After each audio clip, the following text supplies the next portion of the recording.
Om Sadashiva Samarambam Shankaracharya Madhyamam Asmadacharya Paryantam Bande Guru Paramparam Ishvaro Guratmeti Multiveda Vibhagine Vyomabda Vyakta Dehaya Dakshinamurtaye Namaha Sava Vedanta Sedanta Gocharam Tamagocharam Govindam Paramanantam Satguru Pranatosh Maha Om Shanti Shanti Shanti Om Namastê. Bem-vindos à nossa classe Panchadasi. Nós continuamos do verso 19 e 20. Eu vou dar uma repassada nesse verso. Nós estamos no terceiro capítulo. Vocês que são novos, vocês têm já o documento com vocês, o texto com vocês? Tem? Não, né? Ok. Não, então eu não vocês saibam que esses textos se encontram lá na seção arquivo da nossa página Facebook Brasil. Para o futuro, vocês procurem lá os textos. Ambos os textos, Viveka Chudamani e Panchadasi, se encontram ali, tá?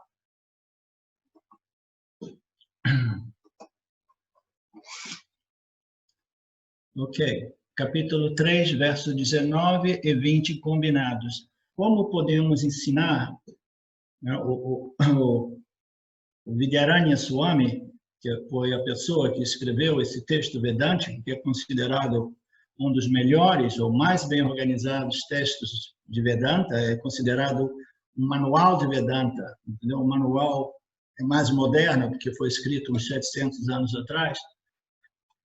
Vidyaranya Swami diz: como podemos ensinar as pessoas com mentes obtusas? Obtusas significam mentes tamásicas, né? Mentes obtusas. Obtusas significa obscuras ou como se diz? Tamásicas, né? Hã?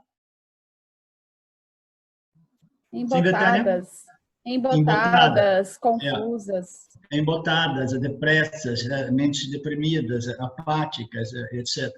Embotadas é essa palavra que eu esqueço muito frequentemente. Como podemos ensinar as pessoas com mentes obtusas a ideia de que você não pode experimentar a consciência como um objeto e que todo ato de conhecimento requer a consciência? Assim como é vergonhoso dizer eu não tenho língua, é vergonhoso dizer aonde está essa consciência. Eu não conheço essa consciência. Eu quero experimentar essa consciência. Não? Então, é um absurdo, mas é um absurdo tão comum, né? Tão comum que todos nós caímos nesse truque, né? Nesse truque de Maya, né? Que nós temos acesso ao mundo, ao universo, a todos os objetos de experiência, né? E chega um ponto do nosso desenvolvimento humano que nós queremos conhecer essa famosa consciência, mas ainda assim a gente busca por essa consciência de modo objetivo. E Vidyaranya diz: como podemos ensinar essas pessoas que não desenvolveram ainda uma mente sutil, uma mente satívica, né? Uma mente refinada?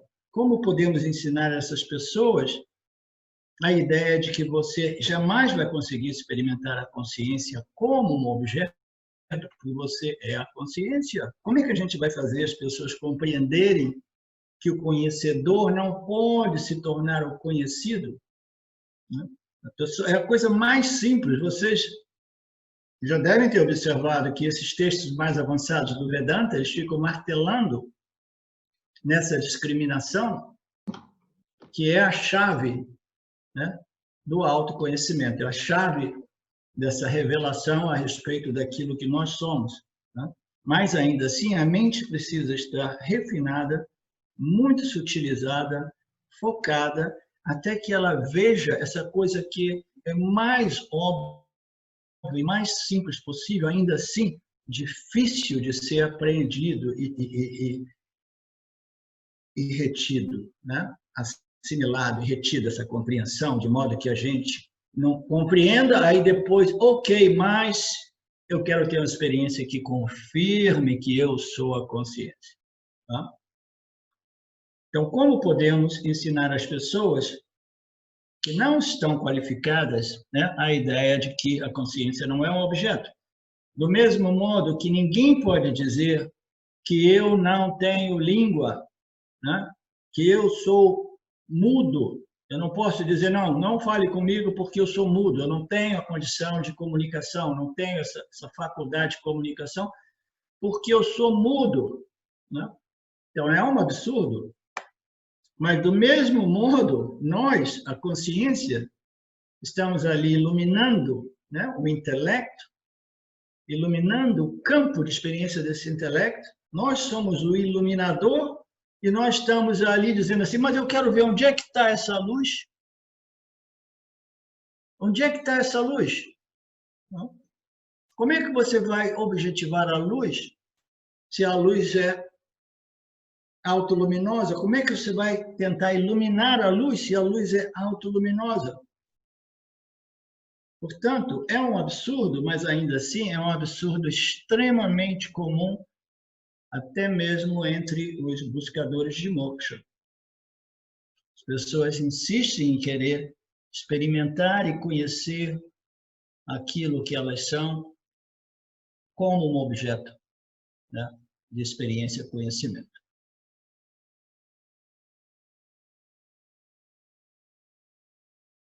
A gente vai entrar num outro... agora tem aqui um resumo desses últimos versos. Tem uma síntese desses versos que diz: a consciência é um fato sempre experimentado.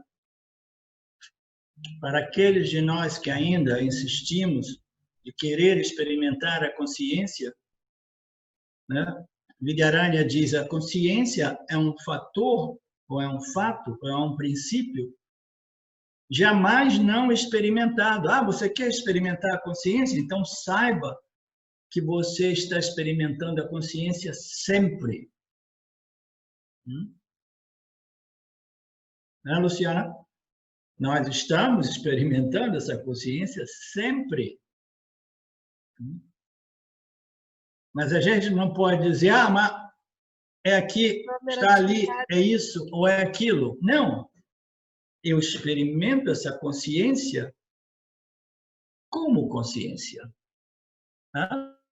Eu experimento a consciência como consciência, porque a consciência é a minha natureza que me permite experienciar e conhecer tudo que pode ser conhecido no mundo dos objetos. Eu sou a luz do iluminador, portanto, eu experimento essa luz sempre.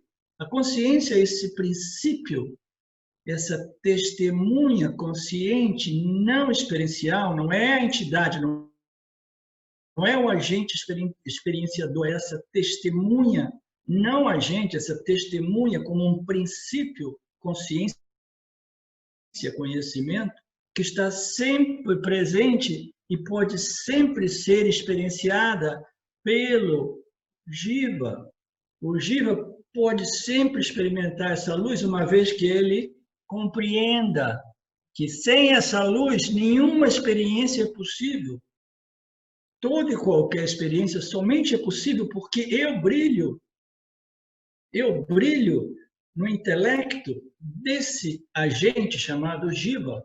Portanto, eu experiencio o mundo dos objetos e eu experiencio a minha luz refletida no intelecto desse meu agente chamado Jiva.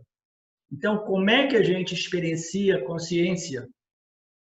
A consciência pode ser sempre experienciada de dois modos. Ela pode ser experienciada literalmente, experiencialmente, como um reflexo da consciência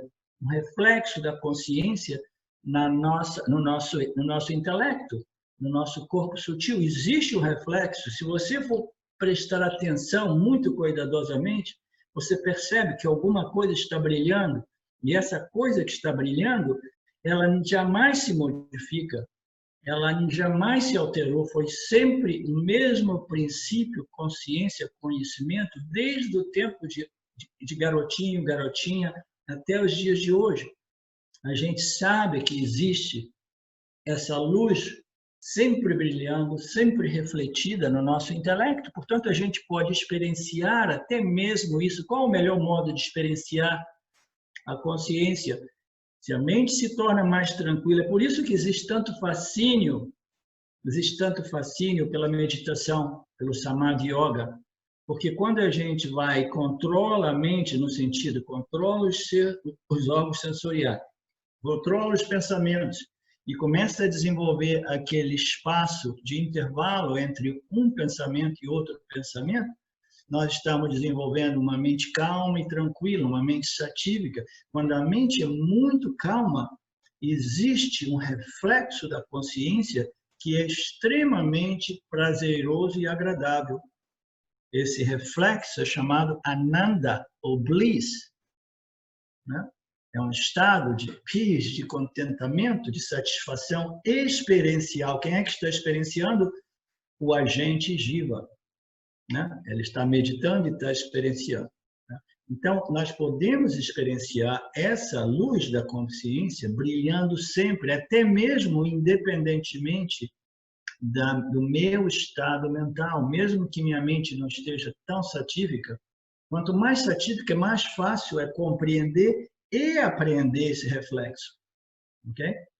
Mas mesmo que a minha mente não esteja tão satívica, ainda assim, se você for prestar atenção, essa luz está sempre brilhando, está sempre iluminando o campo. Ela é sempre presente como o iluminador de todos os objetos que eu experiencio, né? Existe um outro modo de experienciar ou experimentar a consciência, que é um modo através da compreensão intelectual. Okay? É uma experiência de caráter intelectual, okay? Que produz um shift, né? Uma mudança de identificação do agente Jiva para o iluminador consciência pura. So, intelectualmente, nós precisamos compreender, independentemente desse elemento experiencial, que é essa luz que brilha sempre, mas intelectualmente, o que é mais importante é intelectualmente, porque o conhecimento, quando ele é compreendido, assimilado e retido, ele é sempre bom, como a gente diz. Ele é sempre à nossa disposição. Se a gente compreende isso seguindo a lógica dos Upanishads, a gente compreende que eu sou a luz, porque não existe algum objeto, nenhum objeto de experiência que não dependa dessa luz do conhecimento, essa luz da consciência. Eu sou a luz que não somente produz o universo através de Maya, mas ilumino, revelo e conheço. Sem esse princípio chamado conhecimento, existência, consciência, o universo não existe e nada pode ser testemunhado, conhecido, experienciado nessa dimensão chamada Mithya. Essa compreensão ela é muito mais importante do que a experiência do reflexo da consciência no meu intelecto. Essa compreensão é alguma coisa que, uma vez ela seja muito bem integrada, muito bem compreendida, ela já não requer uma certa condição mental para que eu possa experimentar esse reflexo e dizer, eu sou a consciência, porque eu estou vendo que ela está refletindo na minha mente. Para aqueles de vocês que conhecem um pouco da minha história, né? Durante aquele período, aquele estágio final, quando eu estava meditando, porque eu queria realizar esse conhecimento, eu sou a consciência, eu meditava, e eu estava fascinado com essa experiência do reflexo dessa consciência, né? no meu intelecto satívico. Ele produzia aquele estado, né, de paz profunda, de amor, de contentamento, né, de bliss, né, de ananda, de paz, tranquilidade, satisfação, etc. Tanta energia, tanto amor, tanta clareza. Tudo isso rolava e eu dizia, isso é o ser. Mas ainda assim, eu não havia compreendido que o autoconhecimento ele não pode depender daquela experiência, do reflexo da minha natureza num estado mental chamado uma mente satívica, porque se depende, isso jamais pode ser chamado ou considerado moksha ou libertação. Libertação é compreender aquilo que você é, que é livre e independente de tudo, até mesmo de seus estados mentais.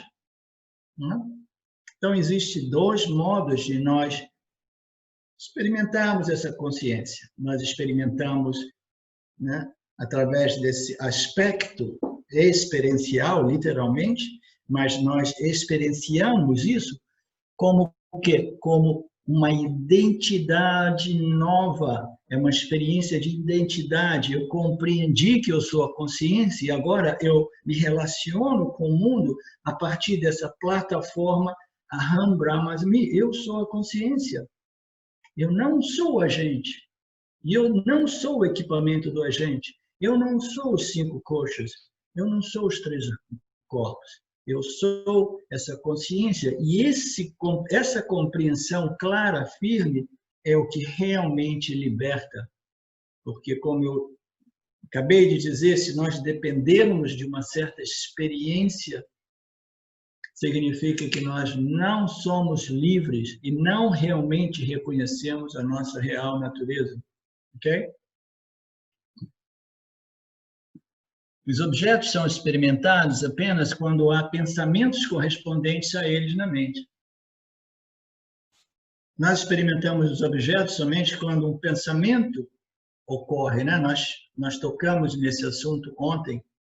Os objetos nada mais são do que um pensamento do objeto, né? Ele pode aparecer do meu corpo causal, né? Do meu subconsciente, ou pode aparecer do campo. Do meu subconsciente, são impressões de objetos, experiências que eu colhi durante o meu estado de vigília, né? Interagindo com o campo físico-material. Então, eu tenho esses objetos que surgem do campo e os objetos que surgem das impressões retidas, né? Como vasanas, como tendências de pensar, né? E experimentar e sentir, né?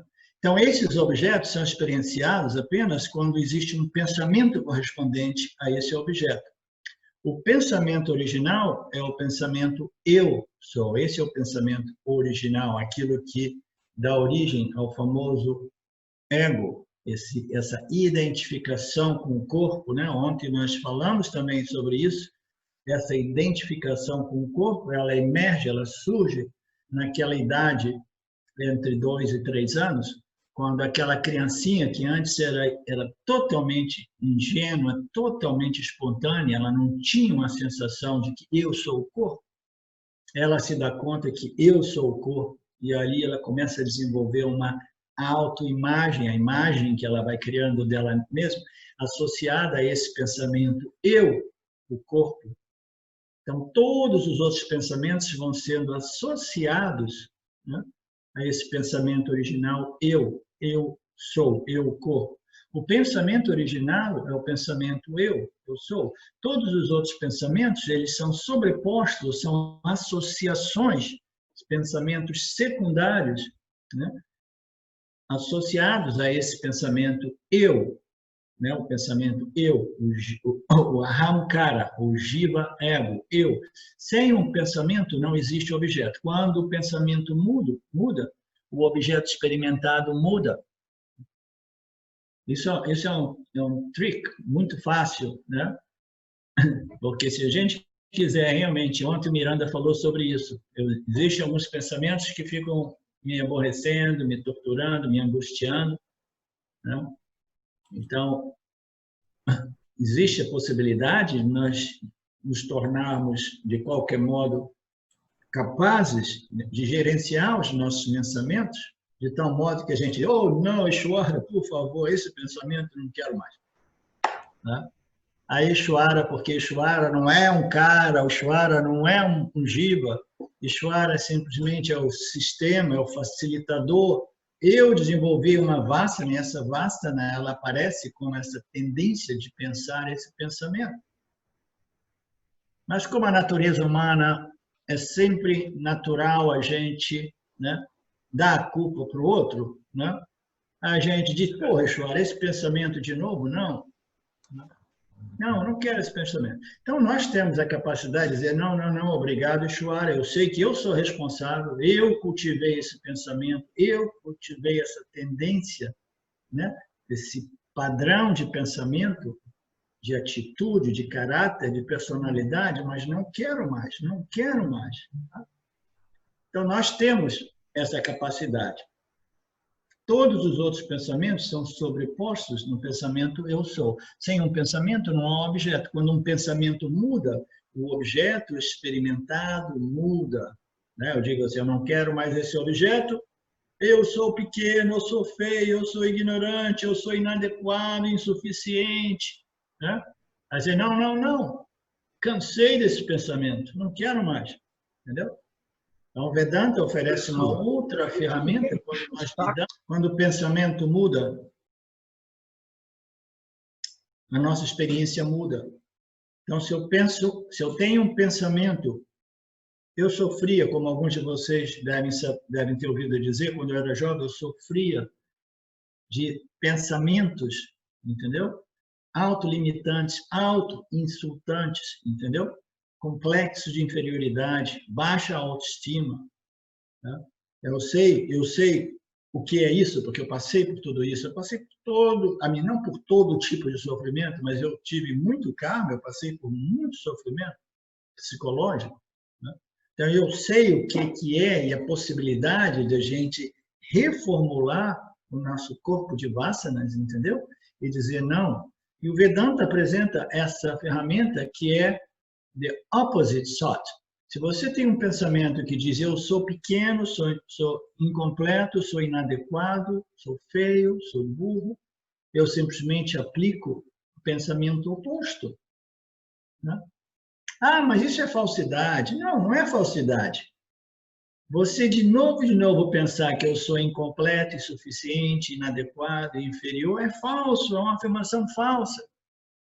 É uma crença que foi desenvolvida na sua mente e ela é tão falsa quanto uma outra noção que diz, não, eu sou o cara, eu sou o máximo, eu sou o número 1, eu sou o perfeito.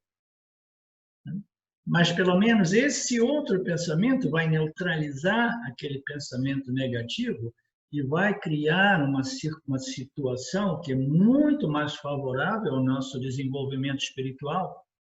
Né? Então, nós precisamos de desenvolver uma autoestima positiva até que a gente não tenha nenhum interesse em mais desenvolver um ego, um superego ou um ego, um mini-ego ou um superego. Né? Eu quero simplesmente me livrar do ego. E eu vou me livrar do ego somente na medida que eu compreendo que o ego é um produto de uma ignorância que nada mais é do que identificação com esse pensamento eu sou e todos os outros pensamentos associados a esse pensamento, que não são nada mais, nada menos do que a minha história de vida. Eu tenho que me desassociar de tudo isso.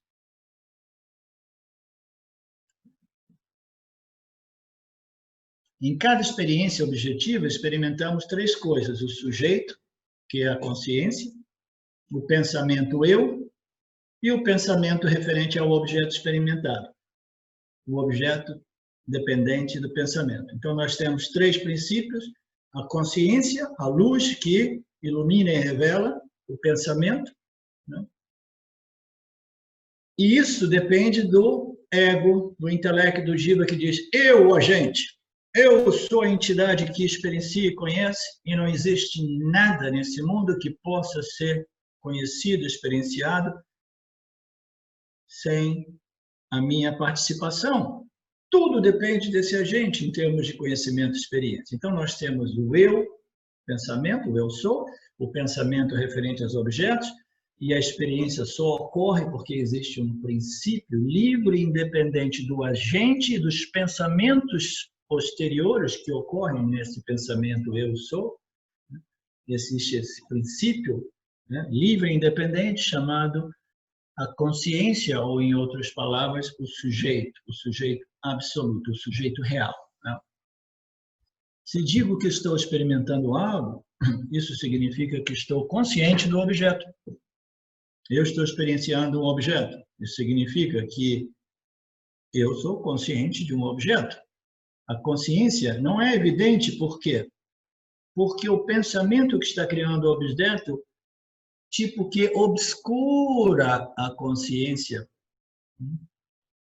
Essa é uma das energias de Maya, né? Vikshepa e Avarana. Né? Vikshepa nos permite de experienciar o objeto, e existem 3 fatores envolvidos. Existe a consciência, existe o agente experienciador e existe o objeto de experiência, mas no momento que Vikshepa entra em ação e projeta essa transação, a Avarana imediatamente obscurece a minha percepção da luz do iluminador, aquilo na presença de que o agente experienciador é conhecido e os objetos de experiências são conhecidos. Essa luz é obscurecida devido a esse poder chamado Avarana, esse veiling, esse concealing. Como se diz concealing and veiling? Alexa, me ajuda, por favor. Concealing é eliminar, veiling é velar. Concealing é esconder. Esconder e velar. Esconde e vela. Esconde e vela. A projeção do universo depende dessas 2 energias. Vikshepa e Avarana. Maya é constituído dessas 2 energias. Vikshepa, que projeta o universo, e Avarana, que esconde a real natureza do universo. A gente pensa que o universo é dualidade, pluralidade, que matéria é a única realidade, e a gente não percebe que a luz da consciência que permite a esses agentes experienciarem o universo é a única realidade. Isso é devido a Avarana. Okay? Esse veiling, esse poder que vela e que esconde a realidade, a natureza da realidade. Né?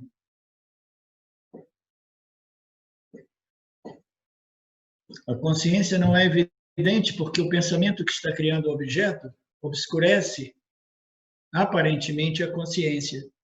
Por que ele obscurece? Ele obscurece porque imediatamente o agente ele se torna fascinado por experiência. A Vassana número 1, que é a Vassana fundamental para mover esse universo e manter eternamente esse universo, é essa Vassana por experiência. Então, todos nós, quando nascemos e desenvolvemos o nosso intelecto, imediatamente esse fascínio pela experiência, entendeu? Uma Vassana sem início, sempre existiu. Esse é o poder de Maya, através de Avarana. Ele projeta o universo, os objetos eles começam a brilhar, e essa atração magnética, e a gente imediatamente é incapaz de ver que a única realidade é a consciência que ilumina, revela e nos permite conhecer o mundo. Né? Isso é esse poder que obscurece a consciência. Na ausência do pensamento-objeto, ainda experimento a consciência como um pensamento eu. Eu existo como consciência. Então, na ausência de um outro pensamento, né, eu me fecho no meu quarto de meditação, eu simplesmente tranquilizo a minha mente, eu começo a curtir essa experiência, né, de Ananda Maya Kosha, que é a ausência de outros pensamentos que não seja eu existo, eu existo, eu existo. Esse eu existo, como vocês já me ouviram dizer algumas vezes, é uma meditação potentíssima. Ela não depende de uma verbalização, eu existo, eu sou, eu sou, eu sou, mas ela depende de uma condição, Nisargadatta Maharaj costumava dizer, é uma mistura entre um pensamento, sentimento, eu existo, entendeu? É um pensamento, sentimento, eu sou, eu sou, eu sou, que pacificamente resolve a mente e ela começa a brilhar e refletir, né, essa consciência, criando diversos fenômenos tais quais Samadhi and Bliss e algumas outras. Eu existo como consciência. Então, eu existo, né, quando eu permaneço com o pensamento eu existo, e eu existo quando eu simplesmente compreendo, entendeu? Que eu existo sempre, independentemente da minha condição mental, somente um pensamento, eu sou, eu sou, eu sou, eu existo, independente, eu sou e pode ter uma infinidade de pensamentos, porque eu estou ativo no mundo. Essa compreensão liberta o Jiva de tal modo que ele é livre, apesar do mundo, apesar de todas as transações requeridas pelo mundo, entendeu? Senão a gente não é realmente livre. Eu só sou livre se eu me afastar do mundo. Por quê? Porque eu não compreendi, né, que, independentemente da minha condição mental, na ausência de objetos de experiência, eu existo, e na presença de uma infinidade de objetos de pensamentos, eu existo sempre, de fato, eu concedo à minha consciência, à existência, tudo aquilo que existe. E isso só é possível através de Jnana, conhecimento da realidade.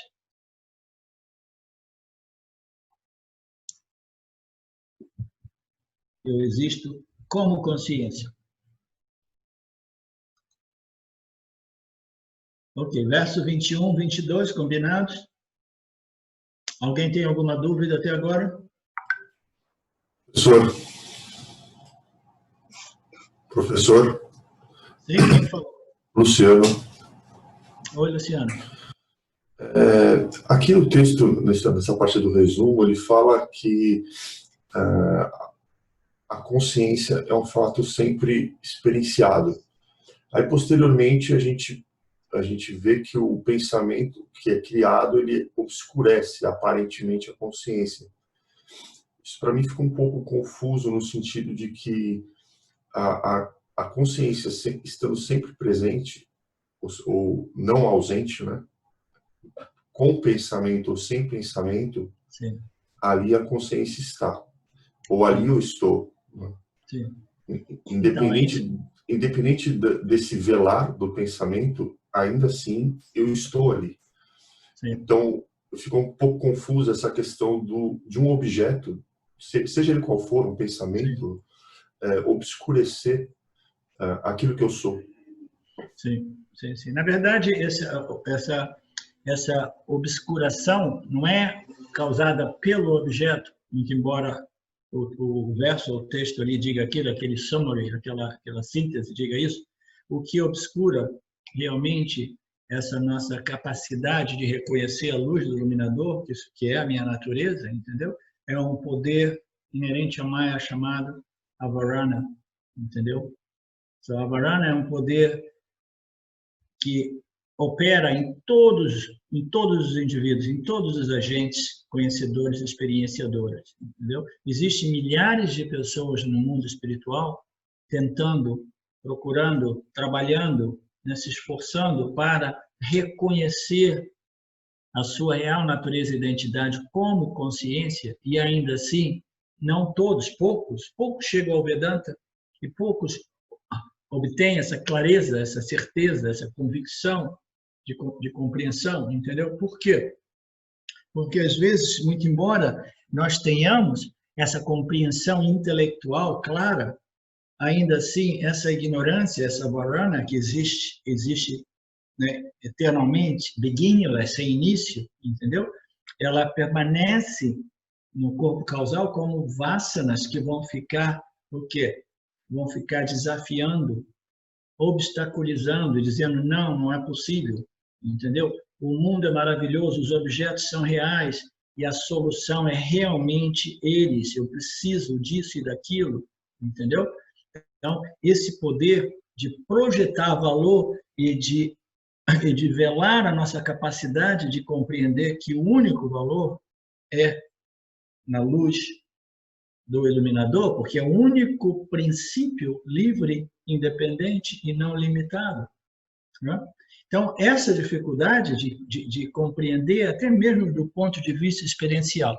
Luciano, você fez meditações na vida, no seu processo também, né? Fiz. Ah, então, você lembra daqueles momentos de silêncio profundo, Sim. de paz, Sim. um bem-estar, né? Toma conta das nossas mentes, do nosso intelecto, a gente se sente completo, a gente se sente pleno, satisfeito, né? É um estado muito satisfatório, né? Eu traduzia isso como um frescor, um certo frescor. Sim. Algo muito... Hoje em dia não medito mais. Que depende dessa constante manutenção das minhas sadhanas, né?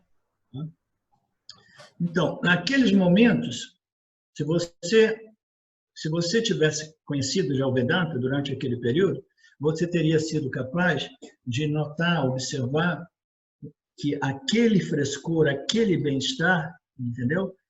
É um brilho que ocorre no seu intelecto quando o intelecto desenvolve menos rajas, menos tamas e mais sátiva, ele se torna um refletor mais sofisticado, digamos assim. Tá? Então, existe aquele brilho que produz esse frescor, essa alegria, esse contentamento, essa paz, essa tranquilidade.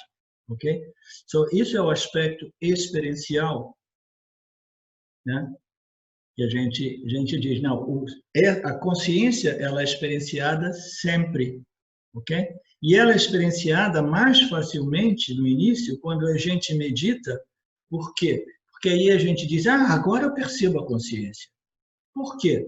Porque ela literalmente é mais experienciável quando a mente não é muito agitada e estressada. Quando a mente é muito agitada, estressada ou deprimida, a gente experiencia depressão, apatia, ou a gente experiencia um fluxo constante de pensamentos, que não existe nada mais doloroso do que uma mente extremamente rajásica, né?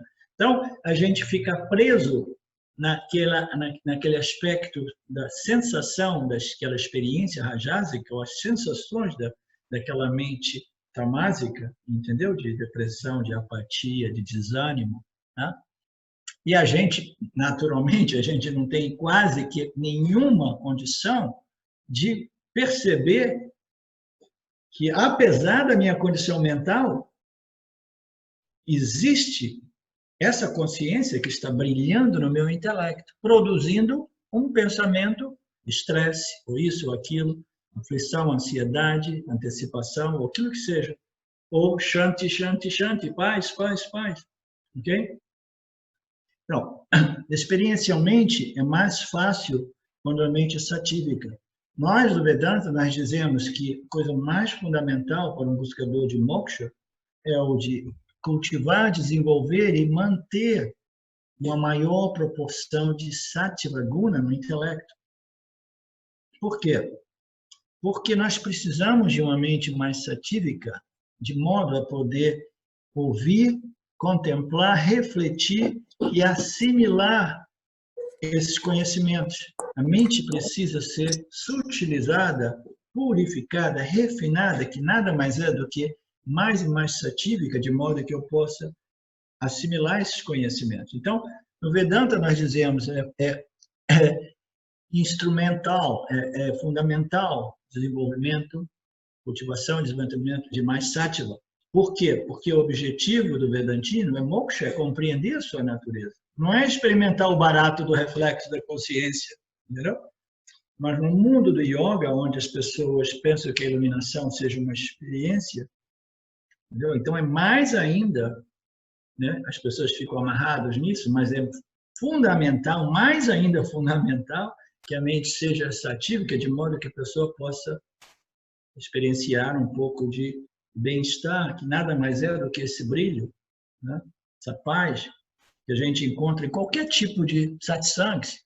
Quando rola um grupo de pessoas, existe um campo de sátiva, quando se começa a falar um pouco sobre esses assuntos espirituais, e as pessoas começam a experimentar uma condição mental mais satívica, mais relaxada, mais tranquila. Parece que o guru está dando aquilo para as pessoas, propiciando, entendeu?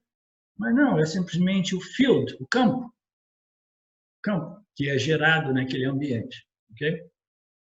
Então, a sua questão parece uma contradição que eu, né, esteja sempre experienciando a consciência, mas ainda assim existe um certo poder gerado pelo objeto, gerado pela projeção desse objeto, ou, em outras palavras, gerada pela minha inabilidade, ou o meu fascínio excessivo pelo objeto, e eu simplesmente ignoro essa luz da consciência. Okay? A gente precisaria de entrar mais a fundo para discutir o porquê desse poder de Avarana. Esse Avarana, ele ocorre principalmente, ele socorre fundamentalmente para o agente Jiva. Okay? E a gente tem que compreender que o agente Jiva, ele é desenhado de tal modo que os seus 5 órgãos sensoriais, eles são extrovertidos para o mundo, entendeu? Então, os órgãos sensoriais estão voltados para o mundo. Então, nós estamos sempre experimentando os pensamentos / objetos que ocorrem, né, no meu campo de percepção. A minha mente vai coordenar e integrar esses estímulos e eu vou estar sempre experimentando Mithya, o mundo, né? Por quê? Porque os órgãos sensoriais estão voltados para fora, a gente vem aqui com uma vasta monstruosa para experimentar o mundo. Portanto, os nossos órgãos sensoriais são extremamente desenhados para experimentar o mundo, entendeu? Mas aí, aqui e ali, existem alguns indivíduos que desenvolvem uma vassana de quê? Introspecção, reflexão. Esses são os jivas que, ao longo de vidas, após vidas, desenvolvem essas vassanas espirituais de contemplação, de reflexão, após ter feito de tudo para estabelecer essa sensação de ilimitação e liberdade através dos objetos de experiência. Então, esse desenvolvimento ocorre, nós desenvolvemos uma mente reflexiva, contemplativa, ok? Isso é um nadar contra uma corrente, a corrente da ignorância universal, né? Imposta por Maya, Vikshepa e Avarana. Vikshepa, projeção do mundo sobre a Avarana, a inabilidade de compreender, de perceber que eu sou a luz que ilumina tudo isso, e essa minha natureza, que não é a minha condição mental, é a única coisa realmente livre, independente e ilimitada, né? Então, nós temos essas duas energias, nós temos esses órgãos sensoriais que foram desenhados por nossas vassanas, um fascínio total por experimentar o mundo, e as leis espirituais que regem Mithya, elas parecem ser assim, entendeu? É um jogo difícil, é difícil sair desse labirinto ou desse oceano de samsara, ou a floresta do samsara. Existem diversas analogias para o samsara. É difícil voar da árvore do samsara, voar como um pássaro livre. São raros indivíduos, entendeu? Essa ignorância é extremamente pervasiva. Pelo menos nesse planeta que conhecemos nós. Entendeu? Onde as pessoas não parecem ser muito desenvolvidas espiritualmente. Nós estamos chegando num ponto de desenvolvimento tecnológico absurdo, na quarta revolução industrial, etc, etc. E existe potencial que a gente vai simplesmente destruir o planeta. entendeu? Porque a gente desenvolve todas essas tecnologias e essas tecnologias, esse materialismo excessivo, esse fascínio, né, por experiência, matéria, etc., ele vai simplesmente suprimindo mais e mais e mais o que? Esse conhecimento védico, essa cultura védica. Então, a gente desenvolve conhecimento material, conhecimento científico, né? Daqui a 50, 100 anos, se a gente não tiver destruído ainda essa civilização, a gente, de repente, vai começar a fazer space travel, né? A viagem no espaço entre planetas e galáxias. Mas de que serve tudo isso, né? Se a gente perde o nosso caminho, né? O caminho do Dharma, o caminho de viver em harmonia com os outros seres, com o meio ambiente, com os outros, né, seres de outros planetas também, etc. Então, essa ignorância é tough, é difícil, entendeu?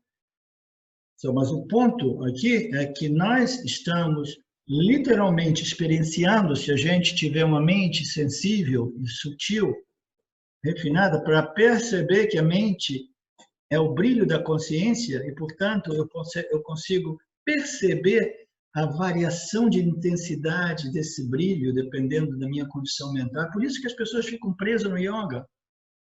Entendeu? Quanto mais satívica, maior o brilho. Aí ela fala, entendeu? Mas se eu tiver a sensibilidade intelectual de compreender que eu brilho sempre no intelecto desse agente, eu brilho sempre, não importa a intensidade do brilho, eu sou livre e independente desse brilho, porque eu sou a luz original, entendeu? Então, se a gente tem uma capacidade, uma sensibilidade de perceber esse brilho, ótimo. Mas aquilo que liberta realmente, Luciano, é a compreensão de que eu não dependo desse brilho, porque eu sou a consciência original, livre e independente de todos esses agentes que produzem esses brilhos. O brilho nada mais é do que a consciência humana. Se compreende que eu sou a consciência original, você já não depende, você já não se torna preso e amarrado ao samsara, ao meu agente, ao meu jiva e a capacidade de brilhar, porque se eu estou identificado com o agente iluminador, eu estou amarrado no samsara. Do mesmo modo que eu estou amarrado no samsara, se eu estiver amarrado com minha esposa, meu marido, minha mãe, meu pai, meus amigos, meu trabalho, minha profissão, minha casa. Entendeu? Eu não sei se eu respondi a sua questão, porque eu acabei criando um quadro mais amplo, né? Não, respondeu sim. Muito obrigado. Você pode dar uma olhada nesse aspecto experiencial, mas o que liberta é o conhecimento. E o conhecimento, ele ocorre no intelecto. O intelecto precisa ser preparado, sutilizado, refinado, purificado, de modo que ele compreenda esses ensinamentos, entendeu? E que resolva todas as dúvidas e desconfianças a respeito dele, de modo que eu possa identificar, eu possa reivindicar a minha natureza e identidade como a luz do iluminador. Então, ficou claro, professor. Obrigado. Ok. Professor, enquanto você estava falando, eu estava pensando aqui, eu tenho contemplado o eu existo, né?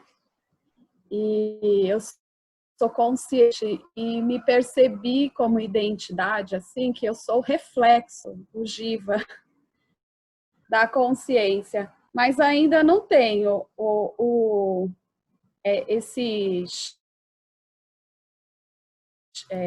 chip, né, essa mudança de que eu não sou só o aparato. Porque eu agora me identifico como o aparato refletor, né? Aí, claro, eu ouço os ensinamentos e sei que no ensinamento está me indicando que eu não sou o aparato, que eu sou a própria luz. Mas eu, na minha prática diária, como identidade, eu consigo só ter como identidade ainda que eu sou o aparato. Sim. Daí eu fiquei pensando, nossa, como tem um rajazinho e fala assim, como chegar a outra identidade, né? Sim. Esse é o processo, Betânia, entendeu? Nós estamos buscando, né, essa libertação somente é possível através da compreensão da nossa real natureza. E quando essa compreensão é clara, a gente precisa reivindicar e viver naturalmente, sem nenhum esforço a partir daquela compreensão, né? Mas isso não ocorre da noite para o dia, né? A gente inicia seguindo o Dharma, desenvolvendo essa atitude do Karma, Yoga, né? Vivendo em harmonia, dedicando as nossas ações com o espírito de retribuição, contribuição, generosidade, né? Aceitando os karmas, os prarabadas, né? Os resultados, as circunstâncias, entendeu? Com essa compreensão espiritual de que não existe nada que eu possa fazer a respeito, né, daquilo que está além do meu controle. Eu tenho um certo controle a respeito de todo esse conhecimento do karma e da alma. É o processo de preparação do intelecto de modo que esse shift de identidade ocorra. Até então, o indivíduo ele ainda é um buscador, ele ainda se sente um agente espiritual em busca da libertação, ele ainda é um pouco amarrado à sua condição mental, à sua clareza, né, a respeito desses conhecimentos de karma, dharma e sua habilidade de seguir esses ensinamentos naturalmente, entendeu? Tudo isso é parte do processo, tá? Não existe nenhuma outra receita que não seja totalmente envolvida, submetendo a mente de novo e de novo e de novo, entendeu? Até que a gente... Mas você sabe o quanto você está no Vedanta já há um ano e um pouco, né? Você olha para trás e você, muito provavelmente, você pode, né, nos dizer o quanto você já se transformou. Naturalmente, nós sabemos que a consciência não se transforma. A consciência é a carta, ela não se modifica nem para cima nem para baixo. Entendeu? Essa coisa de desenvolver a consciência que a gente ouve dizer no mundo espiritual, isso tudo é mal entendido, né? Então, a consciência não se transforma, não cresce, não evolui, mas o jiva, o agente, o aparato, ele precisa passar por esse processo de purificação, de crescimento, de evolução, elevação, entendeu? Isso é parte do processo. Ok? Sim, eu já estou achando super legal que agora eu acho que eu sou o refletor. Porque antes eu não tinha essa ideia de ser o refletor, né? Então, não, você não é um refletor. Não, eu sei que eu não sou, mas... A sua compreensão não é eu sou o refletor. Você compreendeu que você é o reflexo. Entendeu? Você compreendeu que você é o reflexo. Você sabe, eu sou esse reflexo. Que coisa maravilhosa. Entendeu? Eu não sou os três corpos, eu sou o reflexo. Esse é um estágio importante. Tá? Agora você precisa compreender que você não é o reflexo, você é a luz original. Porque se você permanece fixada, né? Eu sou o reflexo, o que ocorre? Você se torna dependente e escrava do aparelho refletor, do aparato refletor. You understand? Se eu me identifico muito como o jiva, o reflexo da consciência, eu estou amarrado a quê? Eu estou amarrado a esse aparato refletor que propicia esse fenômeno chamado agente experienciador. Entendeu? Então, o segundo shift a ocorrer é você compreender que você não é a consciência refletida.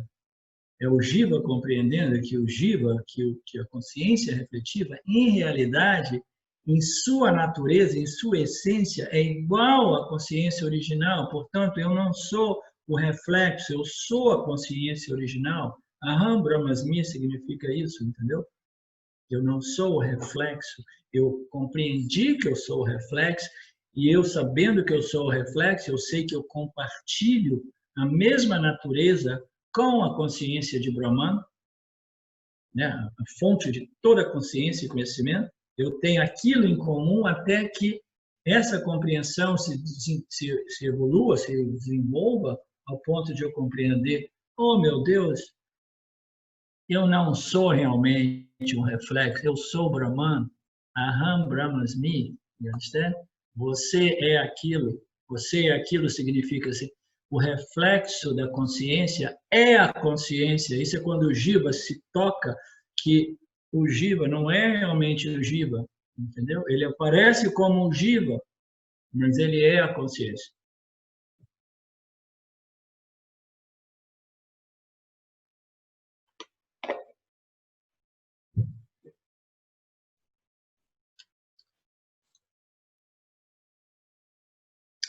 Investigação, verso 21 a 22. Se você desviar sua atenção das 5 bainhas percebidas, das 5 coxas, a consciência permanece como um remanescente inegável.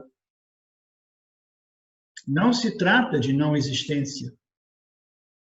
Preste atenção à consciência sempre experienciada e reivindique a sua identidade como consciência, exatamente como eu tinha falado antes.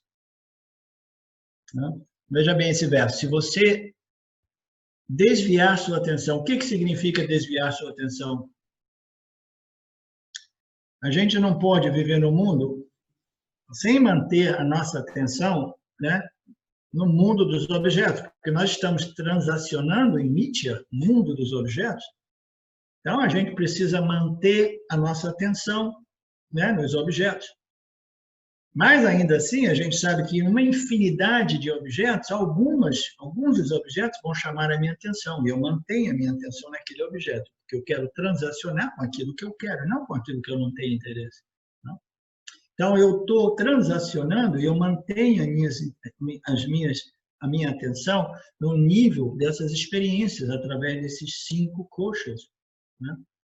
Mas se a gente desviar essa atenção significa incluir, né, a minha atenção, não somente ela ilumina o campo, mas ela ilumina a própria luz do iluminador.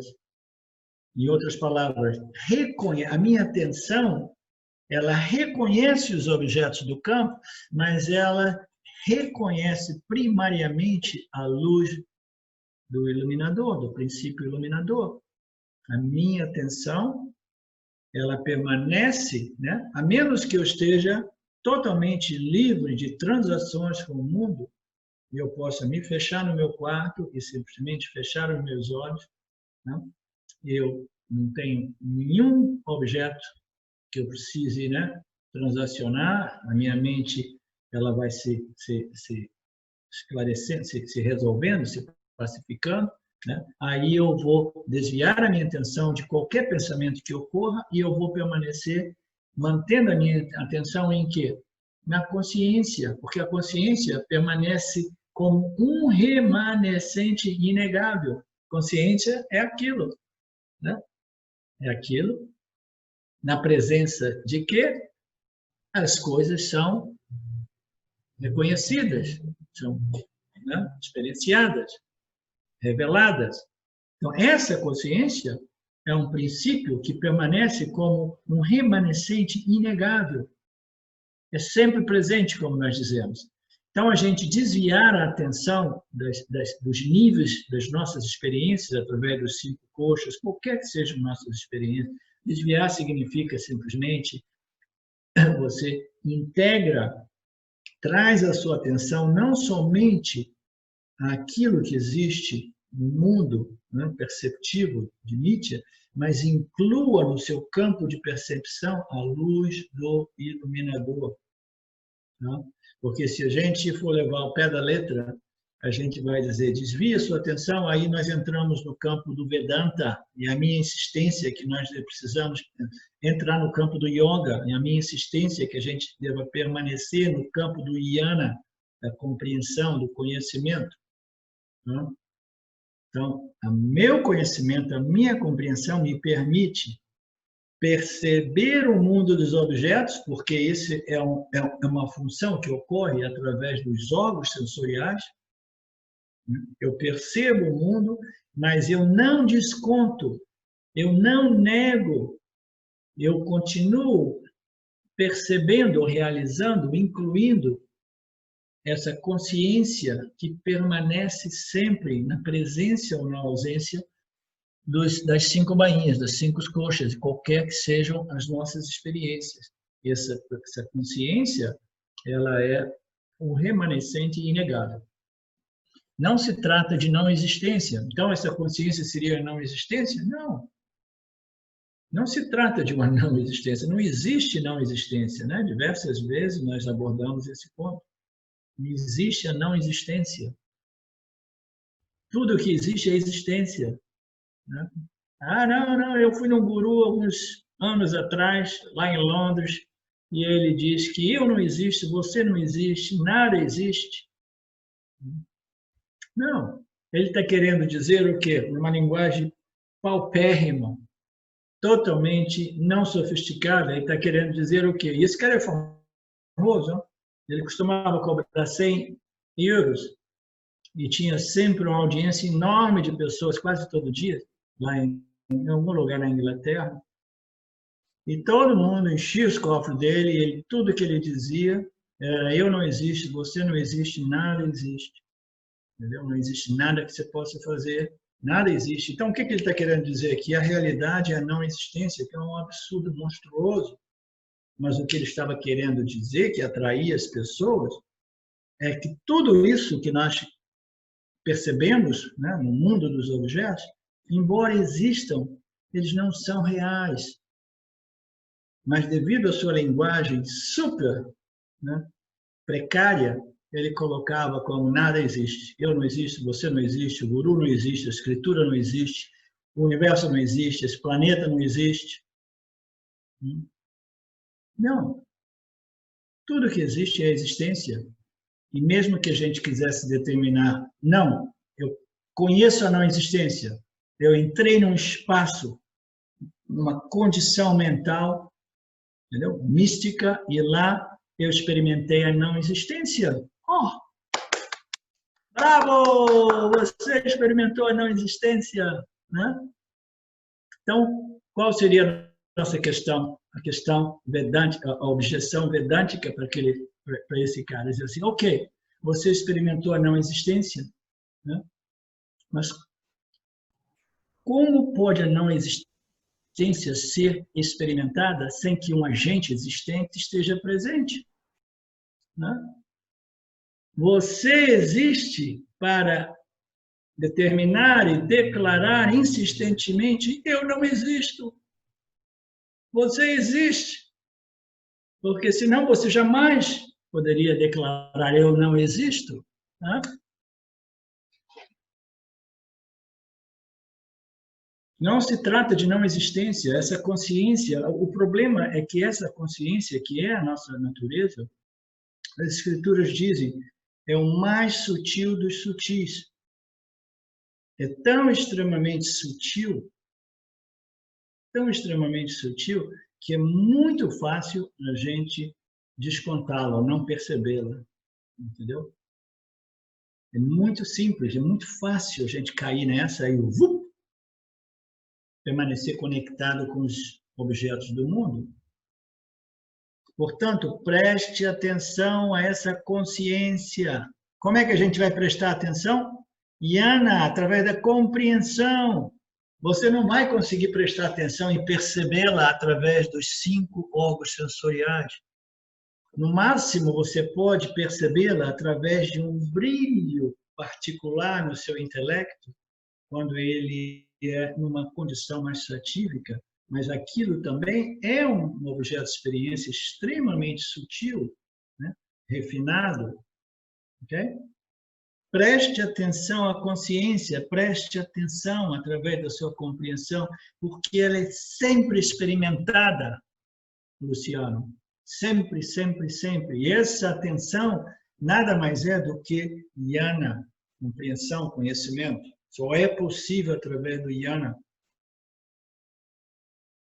E quando você determinar que essa consciência é a luz do iluminador, não se esqueça de reivindicar sua identidade como essa luz do iluminador. Não esqueça de reivindicar a sua identidade como a consciência que brilha no intelecto do agente.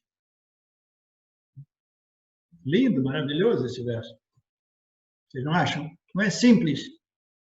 Eu tenho a impressão que já tem metade das pessoas nas nossas classes já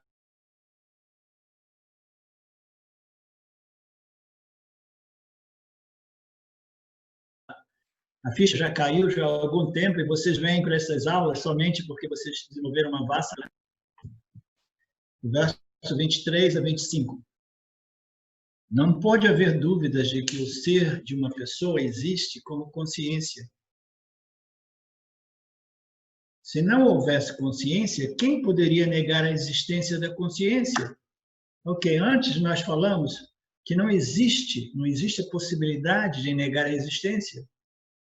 Não, nós estamos analisando de um outro ângulo, né, a existência como o outro lado da mesma moeda chamada Satchita, existência, consciência. Né? Não pode haver dúvidas de que o ser de uma pessoa, do Jiva, da Betânia, o ser dela, não pode haver dúvida que o ser de uma pessoa existe como consciência. Por quê? Porque se não houvesse consciência, quem poderia estar procurando a consciência? Quem poderia estar buscando a consciência? Quem poderia negar a existência da consciência, a presença da consciência? Onde é que está esta consciência? Nós precisamos da consciência para questionar a presença da consciência. Vocês já pensaram nisso? Do mesmo modo que nós dizemos, eu sou mudo, portanto, eu não quero falar com ninguém hoje. Né? A gente não pode buscar a consciência, porque a consciência do buscador é sempre presente em cada momento da busca. É por isso que existe essa frase famosa no mundo espiritual, você é o que você está buscando. Ninguém quase compreende essa frase, até que as pessoas cheguem no Vedanta, naturalmente. Entendeu? As pessoas pensam, sim, eu estou procurando uma coisa, um estado, isso e aquilo, e eu sou... Não. Você é a consciência, você é a existência.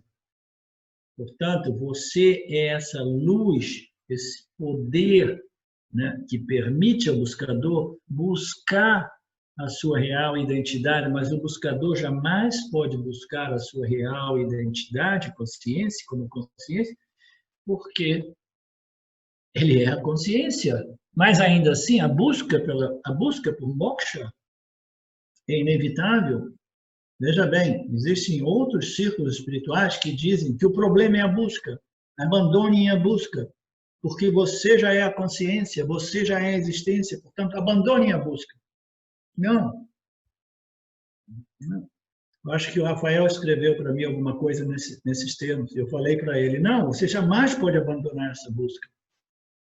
Entendeu? A busca, ela vai cair por si mesma. Ela vai dropar. Pá! Quando é que uma busca dropa? Ela cai. Ela, bum, se esparrama no chão. Quando é que uma busca acaba? Quando nós encontramos aquilo que nós buscamos. Portanto, a busca é importante. E como é que a gente vai encontrar o que a gente está buscando? Eu vou encontrar, eu fiquei sabendo que tem um ashram lá no Himalaias, onde existe o ser pleno, a consciência,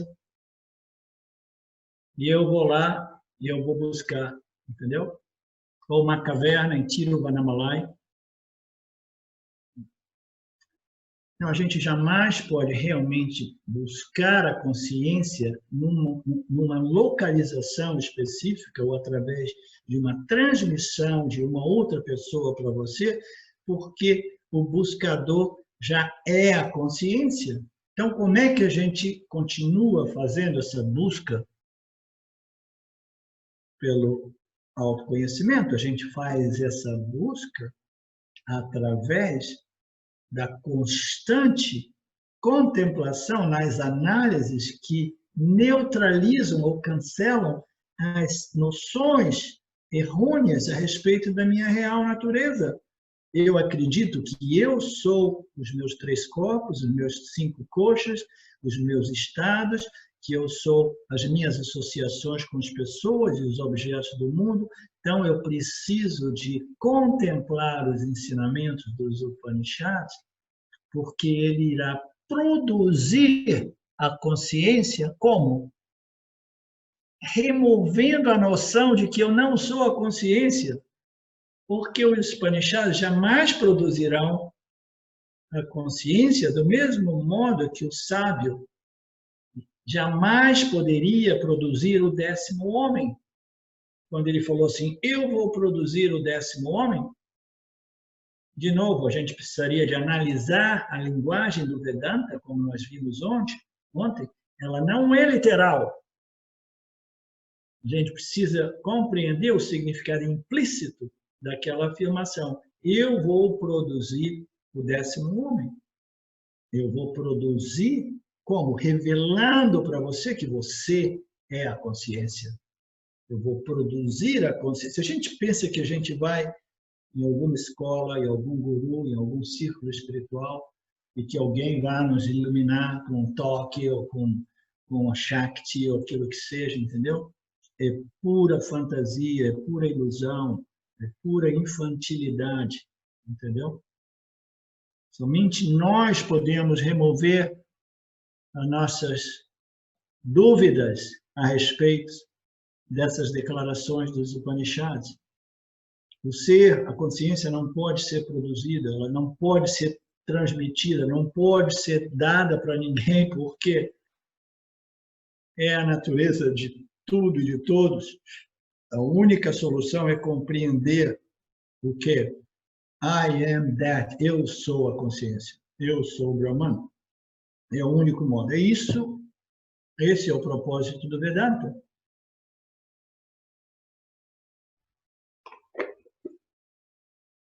As escrituras do Vedanta dizem que apenas os tolos afirmam que eles não existem, ou mais do que tolos.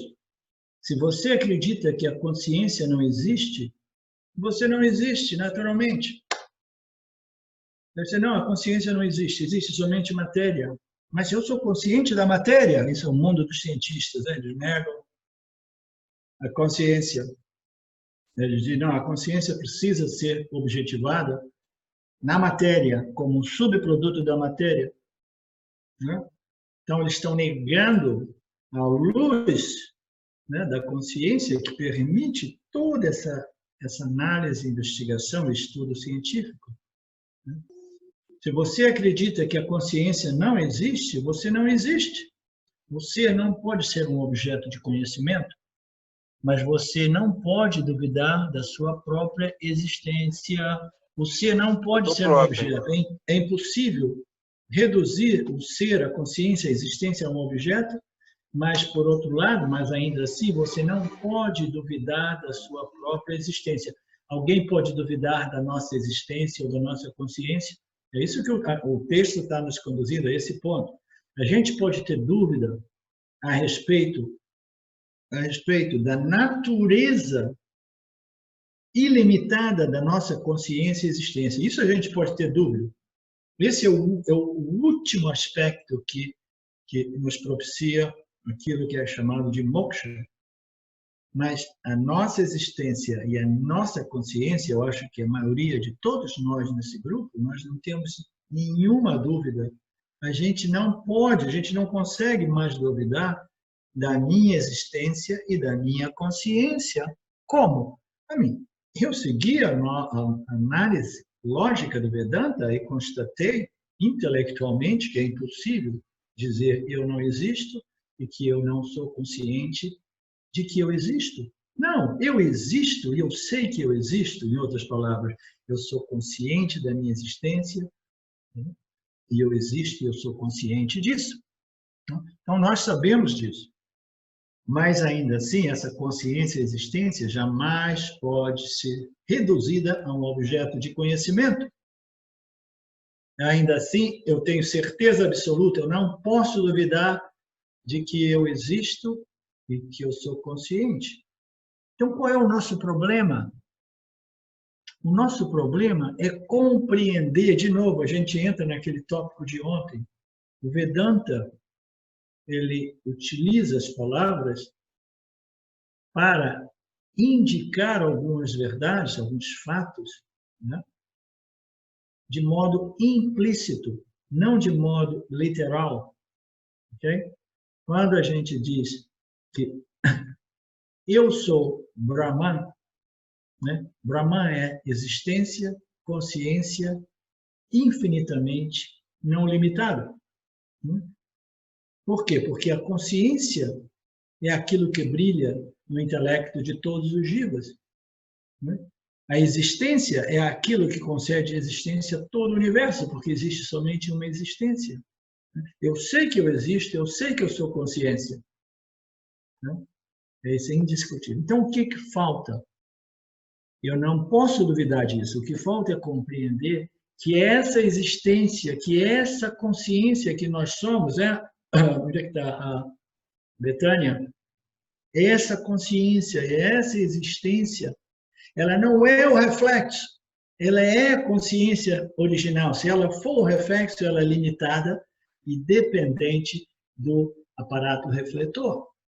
Não, eu sou a consciência, eu sou a existência e a minha identidade não é com o reflexo, mas é na consciência original, como consciência original. Por quê? Porque as escrituras dizem que a minha natureza é não somente Sat Chit, mas é Sat Chit Ananta. Ananta significa aquilo que pervade tudo, ilimitação infinita, entendeu? Não existe fronteiras. Eu sou aquilo que pervade o universo e todos os outros fatores, além ou antes de todos os objetos, de todos os universos. Então, o que falta é compreender que eu não sou essa consciência refletida. Na Betânia, a ideia de que eu sou a consciência refletida, isso é um bom estágio, mas ainda assim eu me sinto dependente do que do aparato refletor. O aparato refletor se modifica, a minha consciência refletida se modifica e eu sinto que eu estou em constante modificação. As escrituras dizem que aquilo que eu sou é a carta, aquilo que jamais se modifica.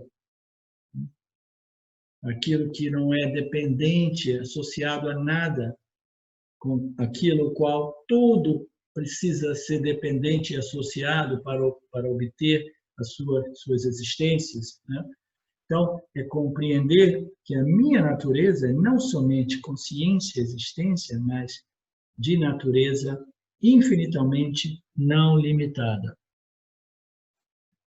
Okay? Então, o nosso objetivo é simplesmente ir além da compreensão de que eu sou a consciência e a existência, mas eu sou Ananta.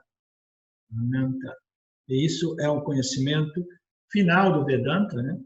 Isso é quando a gente acaba fazendo aqueles certificados de iluminação que nós fizemos a última vez em Joanópolis, né? Quando todo mundo é não 2/3 iluminado, mas 3/3 iluminado. Iluminação completa, né? Autoconhecimento completo.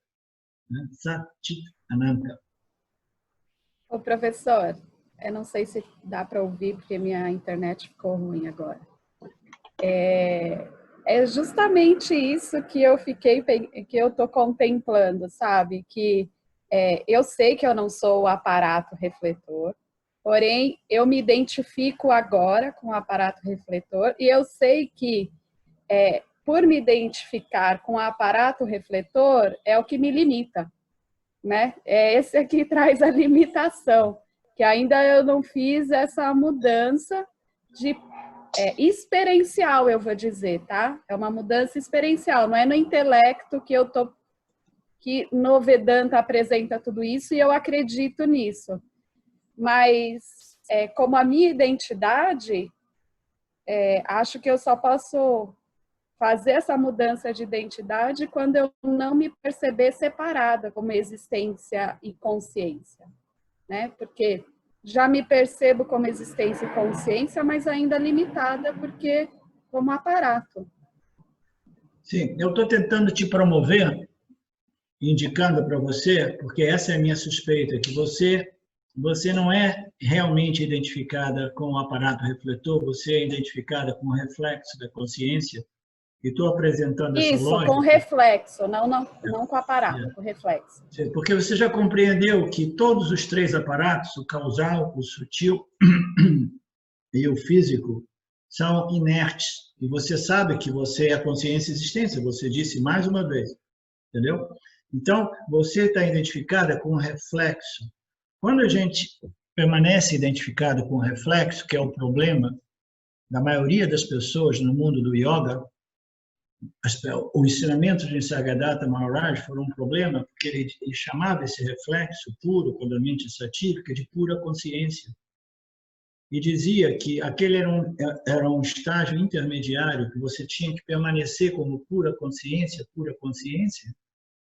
até que em um determinado momento você espontaneamente fosse transferido para o que ele chamava de absoluto.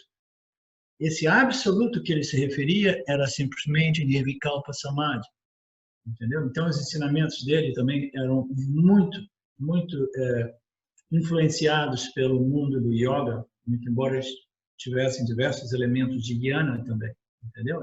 Ele fez uma confusão monstruosa, muito embora ele tenha inspirado centenas e milhares de pessoas, eu sendo uma entre tantas dessas, né?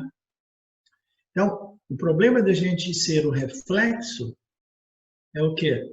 Que esse reflexo depende do aparato refletor. Depende da condição do aparato refletor, Betânia. Se o aparato refletor se modifica, o reflexo se modifica. Então, eu sei que eu sou o reflexo, esse reflexo é consciência, existência, mas eu ainda estou amarrado na ideia de que eu sou o reflexo, e o reflexo é uma função do aparato, né? Saber que você é o reflexo é importante de tal modo que você possa extrair a compreensão de que a essência do reflexo da consciência é idêntica à essência da consciência original, do mesmo modo que a essência dos raios de luz, antes de refletir no aparato refletor, e a essência dos raios de luz refletidas após esse bouncing no aparato refletor, fundamentalmente, a natureza da luz, antes dela refletir no aparato e após ela refletir no aparato, qual é a natureza de ambas essas luzes? A natureza é uma e a mesma, raio de luz. Raio de luz. Ok? Então, essa compreensão nos permite abandonar os nossos esforços de precisar controlar os nossos estados mentais, porque eu só me sinto realizado e pleno quando eu experiencio um reflexo particular, chamado sattva, peace, isso ou aquilo. Se eu dependo de um sentimento, uma sensação, de um tipo de experiência, entendeu? Eu não sou livre. Aí eu tenho que correr de novo para a minha sadhana, correr de novo para o meu karma yoga, etc, etc. Eu estou identificado como o reflexo. E o reflexo é dependente do aparato refletor.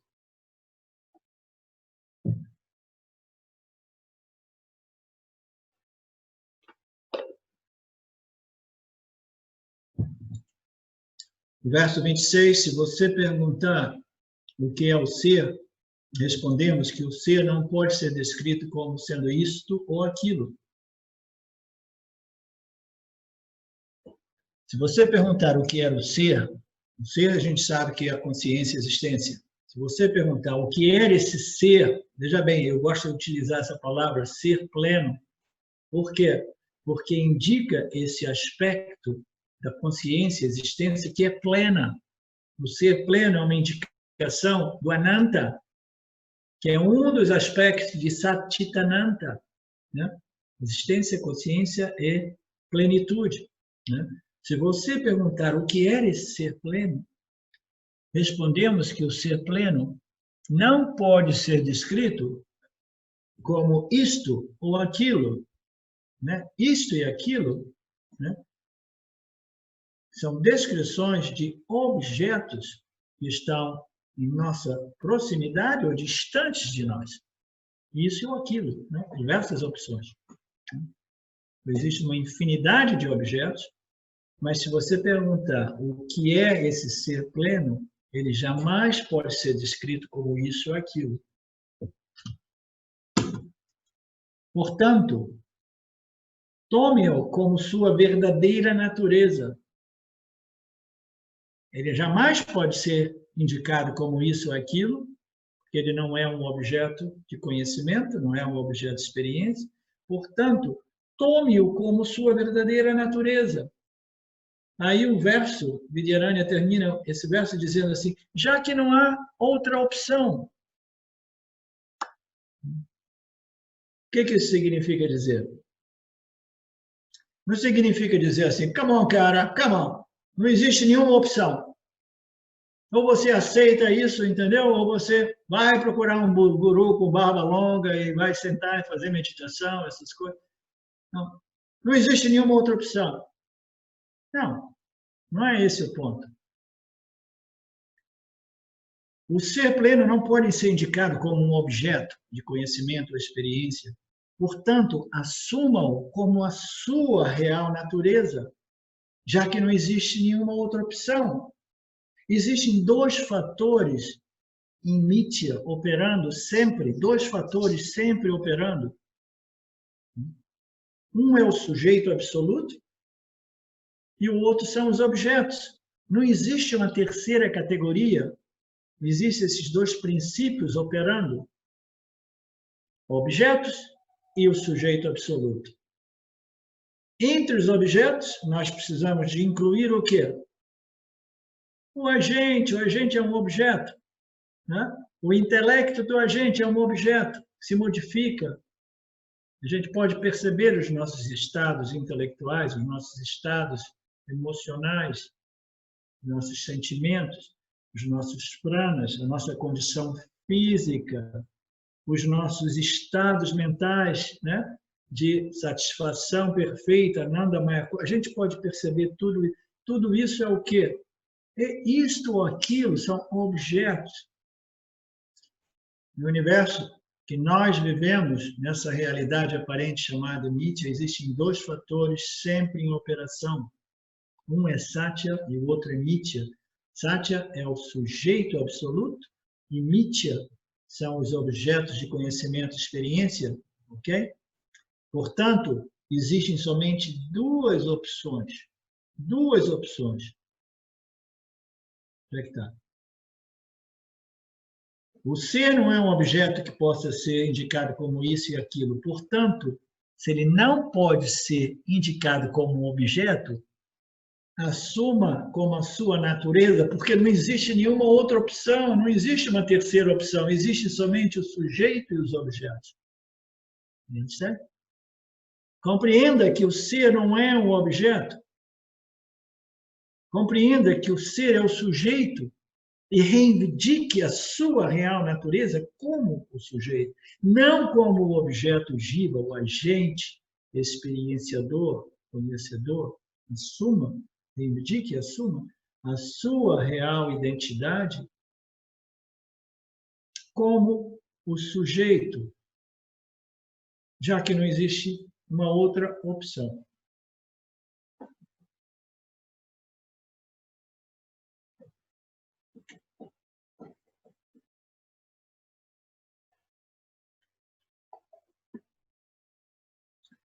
Vamos ver esse comentário aqui. Um ensinamento atual e tolo tenta identificar. Atual? O que é esse atual, Alex? Você Não sei se você me ajudou a fazer esse livro, não? Foi o Rosalvo, eu penso. Um ensinamento. Não. Atual é um ensinamento que está sendo usado atualmente, agora. Ok. Um ensinamento moderno e tolo, seria melhor. Um ensinamento recente, moderno e tolo tenta identificar um sentimento ou uma experiência particular, digamos, uma experiência de não-dualidade ou de totalidade, unicidade, como moksha, né? Então, esses ensinamentos, principalmente no Ocidente, eles tendem a dizer que o ser é isto, o ser é aquilo. Agora, isso me fez lembrar de Papaji. Papaji foi o rei do isso. Ele criava aquele ambiente, aquela atmosfera entre ele e o devoto, né? A gente levantava a mão, aí Papaji dizia, ok, Papaji, posso ir aí? Ele dizia, pode vir.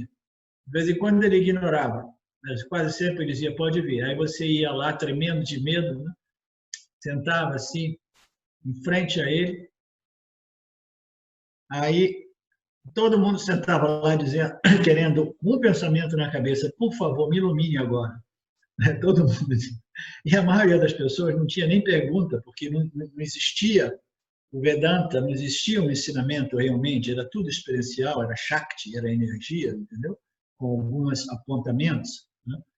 Aí você senta ali com ele, aí começa a olhar para ele, aí você diz uma palavra ou outra, aí você chora um pouco, você abre de novo, você é tão bonito, você é maravilhoso, ele dá uma risada, isso e aquilo.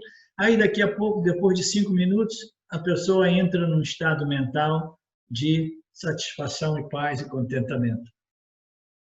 Aí está o famoso orgasmo espiritual. Aí Papaji, o que Papaji dizia? É isso. This is it. Isso é isso. É isso. This is it. This is it. Aí o cara, né, devagarzinho voltava para si, né, e Papaji todo feliz. Você tá. Então diz para os outros como é que você realizou isso. Aí chora, ri, todo aquele circo, né, que rolava.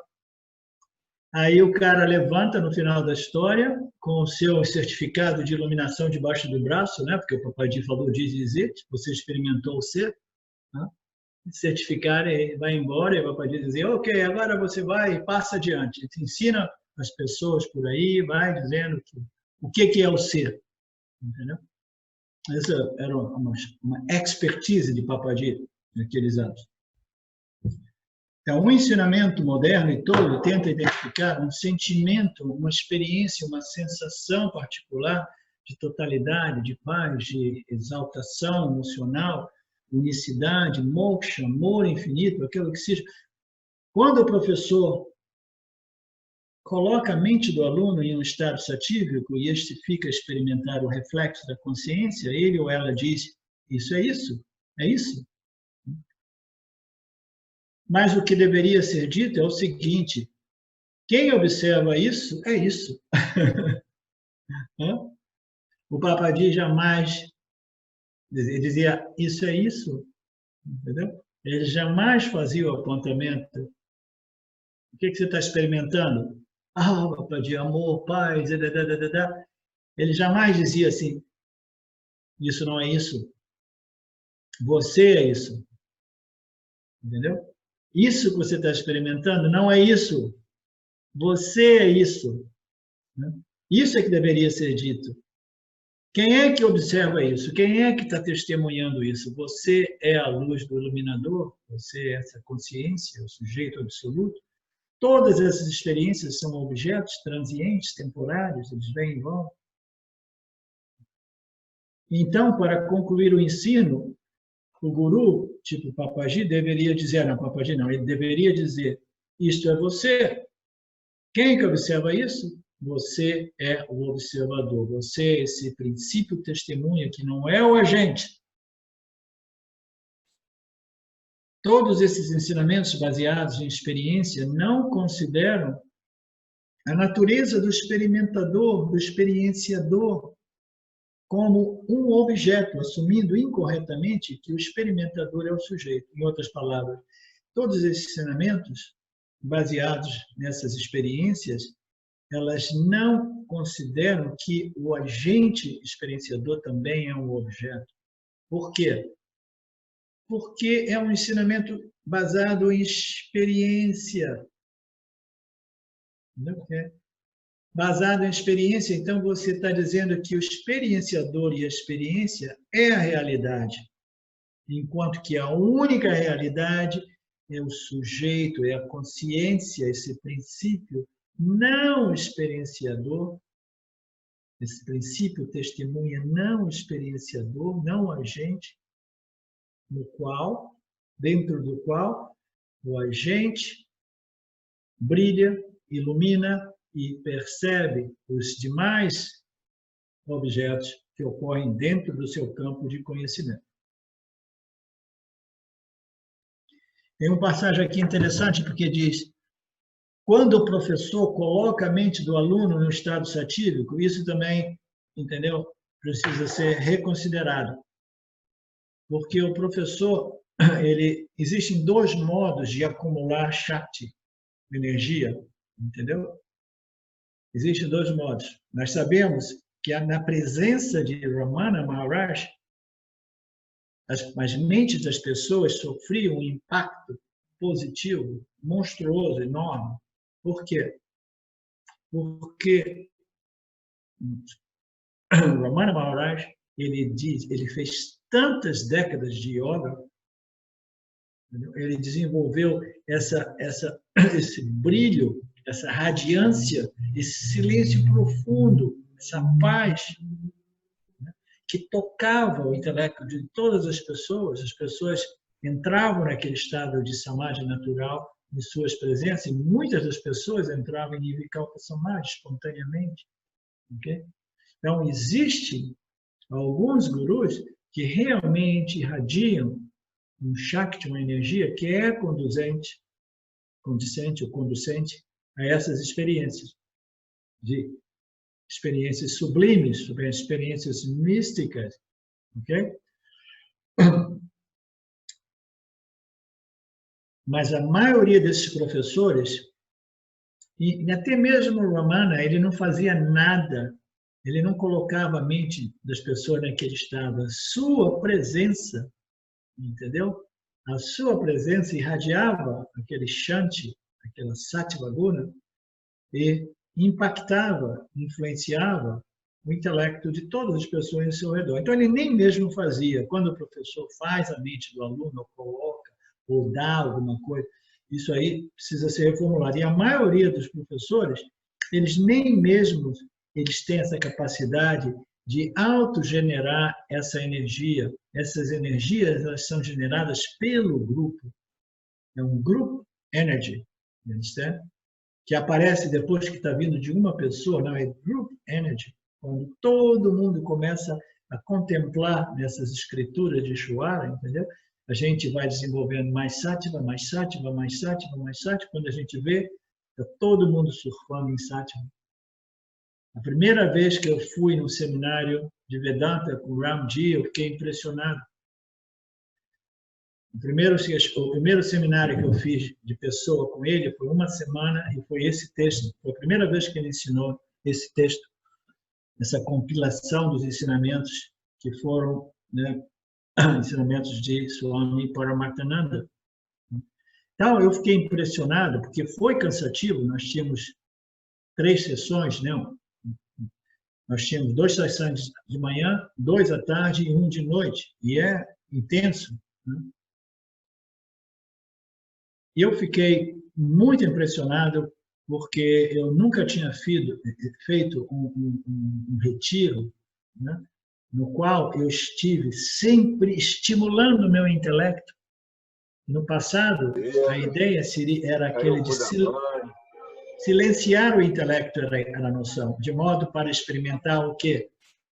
Esses estados mais elevados, esses estados de Ananta, a gente experiencia na medida que a gente silencia o intelecto. Eu passei uma semana lá, estimulando o intelecto, treinando o intelecto a pensar segundo as escrituras dos Upanishads, entendeu? E a coisa mais louca que eu comecei a me tocar, depois de 3, 4, 5 dias, depois eu falei com o Ramji, assim, uau, eu estou estimulando o intelecto e através desse estímulo eu estou produzindo um silêncio, uma paz, entendeu? Um bliss, um ananta natural incrível através da estimulação do intelectual, treinando o intelecto a pensar alinhado, em conformidade com as escrituras dos Upanishads. No mundo espiritual desses gurus atuais, modernos, etc., quase sempre o barato ele é produzido através desse esforço de grupo de pensar num símbolo qualquer que seja do ser, entendeu? E um pouco de bate-papo, um pouco de silêncio, um pouco de meditação. O grupo vai criando esse campo e esse campo naturalmente vai favorecendo esse estado de mais satírico. E o que ocorre com as pessoas que frequentam esses ambientes, né, mais elementares, mais primários? Primeiro, que elas colocam esse guru, que não tem quase sempre, não tem nenhum ensinamento, colocam ele no pedestal e acreditam que ele é a fonte de todo esse Shakti que está resolvendo ou pacificando as mentes deles temporariamente. Ah, não, é o guru, está vindo dele. Não. É um trabalho de grupo, é uma energia de grupo. Entendeu? As pessoas colocam o guru no pedestal, pensam que está vindo dele, e aí o que ocorre? Attachment, apego e dependência da sangha, do guru, daquele ambiente, apego e dependência da sangha. A gente mais vê por aí, são pessoas totalmente attached à sangha e ao guru, e a coisa que é mais particular em tudo isso é que é um guru que não possui ensinamento, é simplesmente um experimento de pessoas juntas que produzem uma atmosfera mais satírica que todo mundo curte, né? Aí, quando acaba aquele final de semana, quando acaba aquele encontro, as mentes das pessoas se modificam e as pessoas já ficam pensando, quando é que eu vou voltar de novo para a Sangha? Quando é que eu vou me reunir com o nosso satsanga? Satsanga, associação, entendeu? Associação, sattva. Então, eu estou dizendo isso em referência que o professor ele não coloca a mente do aluno, com raras exceções. Eu estava dizendo no início que existem 2 modos de você reter muita energia, muito Shakti, que é facilmente perceptível por outro. Uma é através de quê? É através de muita yoga. Quando o yogi ele fecha todos os órgãos sensoriais deles que vão constantemente, né, queimando energia no mundo. Quando ele fecha tudo isso, ele começa a acumular energia, acumular energia, acumular energia, e ele se torna um gerador de Shakti. Shakti sutil, Shakti espiritual. Entendeu?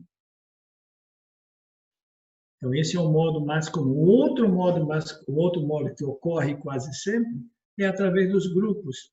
Cada um contribuindo com um pouco, né, de sattva, vai criar esse campo, né, que Osho costumava chamar de Buddha Field, campo de Buda, né? O campo crístico, o campo satírico. E, naturalmente, como eu citei no início, um outro modo de gerar esse campo satírico é através de quê? É através da lógica, como apresentada pelos Upanishads, com a ajuda de um professor competente, estimulando o intelecto a seguir e analisar a lógica, de tal modo que as nossas ignorâncias elas vão sendo fulminadas, neutralizadas, mesmo que elas retornem, a gente fulmina de novo, né? Então, esse é o modo de produzir um campo satírico entendeu? Através do Jnana. E é o mais efetivo. Por quê? Porque quando a gente produz esse campo através do Jnana, a gente está resolvendo a mente, o intelecto, de modo definitivo, à medida que esse conhecimento se torna firme e sempre presente. Entendeu? Porque a gente pode resolver temporariamente com o Shakti do ambiente, mas ainda assim a gente se afasta do nosso sangha, do nosso ambiente, as mentes se modificam em contato com o mundo. Mas, ao contrário, quando eu assimilo esse conhecimento, eu sou livre de me afastar desse meio ambiente, de me mover no mundo. Por quê? O conhecimento, quando ele é assimilado, it is always good. É sempre presente. É sempre à nossa disposição. Quando é hard and fast, é firme e sempre presente. Então, o modo realmente eficaz de desenvolver, de criar essa atmosfera de sattva é através da resolução da mente, através do jnana, da compreensão de que eu não preciso de ficar correndo para ver e evitar e fazendo uma infinidade de atividades desnecessárias, entendeu? Eu simplesmente posso diminuir o ritmo, expor a minha mente, contemplar, fazer o meu trabalho espiritual e fazendo assim eu estou retendo esse conhecimento, mantendo esse conhecimento no meu dia a dia e minha mente ela se torna naturalmente resolvida, naturalmente satívica, porque todas aquelas energias de ragas and dveshas, desejos e aversões, elas foram neutralizadas através dessa profunda compreensão de que eu não preciso de nada, eu sou purna, inteiro, cheio, completo, eu sou a consciência, a existência, a minha identidade é essa, não é o aparato, não é o reflexo, não é o agente, eu sou a essência do agente, eu sou a essência do universo. Então, esse é o único conhecimento que realmente pacifica o intelecto do Jiva. Por isso que o Jnana Yoga do Vedanta só chega no final dos Vedas, e é disponível para aqueles raros indivíduos qualificados para o Vedanta, prontos para o Vedanta. Caso contrário, pode ser até mesmo uma violência. Você chega para uma pessoa ainda muito crua e diz que o mundo não é real, ele existe, mas não é real. A pessoa pode até, psicologicamente, se ofender, ou ficar deprimida, o quê? Não é real. Então, as pessoas precisam desenvolver uma certa qualificação, preparação.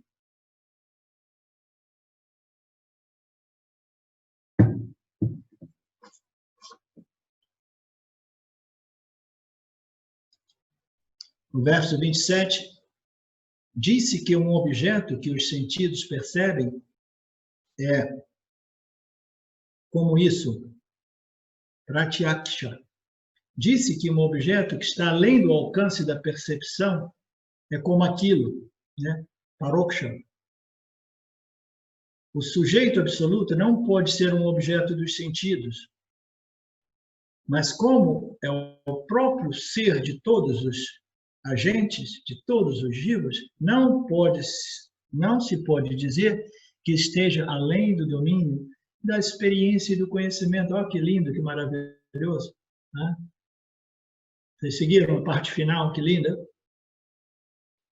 Disse que um objeto que os sentidos percebem é como isso, quando é em proximidade a nós, e quando ele é longe de nós, a gente, é como aquilo que eu te falei ontem, como aquilo lá embaixo, isso ou aquilo.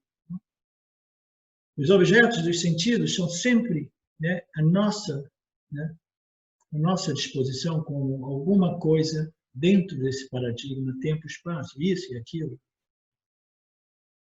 O sujeito não pode ser um objeto dos sentidos, mas como é o próprio ser de todos os seres, ele é o ser que vivifica os órgãos sensoriais, né? Os pranas que dinamizam, né? Os órgãos dos sentidos, nossos órgãos de recepção, tudo isso depende de um fator e somente um fator como a sua fundação, fundamento, né? Que é o ser. Mas como é o próprio ser de todos, não se pode dizer, não podemos dizer que esse ser pleno esteja além do domínio da experiência e do conhecimento. De novo, outra linguagem que nos propicia a oportunidade de deixar essa ficha cair e dizer, portanto, como todas essas percepções sensoriais, elas dependem desse ser, o ser, né, a essência, aquilo que move, aquilo que anima, aquilo que vivifica os três corpos e os 10 órgãos sensoriais, né, os órgãos de recepção, os órgãos de ação, como é o próprio ser. O sujeito não pode ser um objeto de sentido, mas como é o próprio ser de todos, ele não pode ser dito como alguma coisa além do domínio da experiência e do conhecimento. Então, como é que a gente pode... Aqui o Vidyarani está dizendo que o ser pleno que nós somos não pode ser objetivado e conhecido desse modo. Mas, ainda assim, ele jamais pode ser apresentado como alguma coisa além do domínio da experiência e do conhecimento. Eu amei essa passagem porque ele está colocando a palavra experiência também. Ele não pode ser colocado como alguma coisa além do domínio da experiência e do conhecimento. Então, em outras palavras, o ser não pode ser conhecido e experienciado como um objeto de conhecimento e experiência, mas ainda assim, ele pode e deve ser experienciado e conhecido, porque esse é o propósito desse universo, esse é o propósito do Dharma Field, é permitir aos jivas, aqueles raros jivas, gradualmente desenvolvendo essa pureza de coração intelectual que permita a eles compreender o ser que não é um objeto de compreensão, conhecer o ser que não é um objeto de conhecimento, perceber o ser que não é um objeto de percepção, mas ainda assim experimentar, perceber e conhecer o ser como a minha real natureza, a natureza do iluminador do campo, revelando todos os objetos de experiência. É uma experiência de identidade. Eu amo dizer isso, eu falei isso para o Andy anos atrás, muitos anos, quando eu tive uma discussão com ele a respeito desse elemento experiencial no autorreconhecimento, e eu coloquei para ele, existe um elemento, então se existe ou não existe, né, em minhas trocas de e-mails com ele, no final eu falei assim, existe. E essa experiência é uma experiência de identidade. Essa experiência, o ser como ser, reivindicando a sua identidade como ser.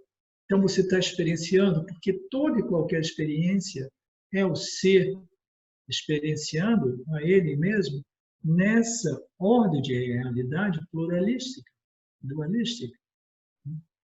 É o ser conhecendo a ele mesmo nesta ordem de realidade pluralística, né? Nessa sobreposição de nomes, cores e formas. Portanto, esse ser pleno é a natureza de todos e não podemos dizer que esteja além do domínio da experiência e além do domínio do conhecimento.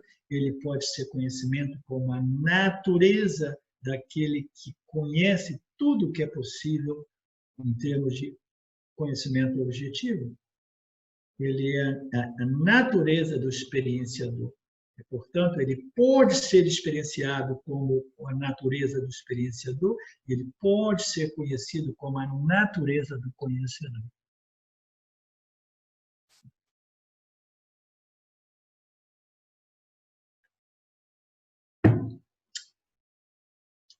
Quem é que não se iluminou com essa sessão de hoje? Acho que a ficha caiu para todos, hein? Ninguém levanta a mão. Ó, grande aula. Ó, gratidão, professor. Então, se ninguém tiver dúvida, né? Então a gente não tem mais nada a dizer. Eu vou mandar por e-mail para a Betânia o certificado de iluminação de todos. E aí vocês só precisam de imprimir ele em casa, entendeu? Colocar na parede. Ah, Laurinha! Oi, lindo! Oi. Eu botei você no meu tablet para a mamãe ver melhor. Super! Ela está melhor porque ela estava assistindo você no celular. Legal. Aí invadi a sua praia aí. E assistiu a aula. E assistiu a aula junto. Ah, que legal. Está sempre tirando umas casquinhas ultimamente, né? Com certeza. Ok, querida. Ok. Ok, se ninguém tiver nenhuma dúvida a respeito da nossa natureza como a luz do iluminador, nós podemos fechar a nossa sessão, a nossa aula de hoje.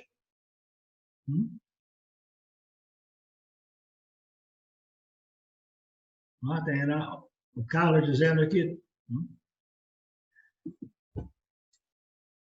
O Purnamada Purnamidam Purnamudachyate Purnasya Purnamadaya Purnameva Vashishyate. Om Shanti Shanti Shanti. Thank you, Lord. Obrigado a todos. Um grande prazer.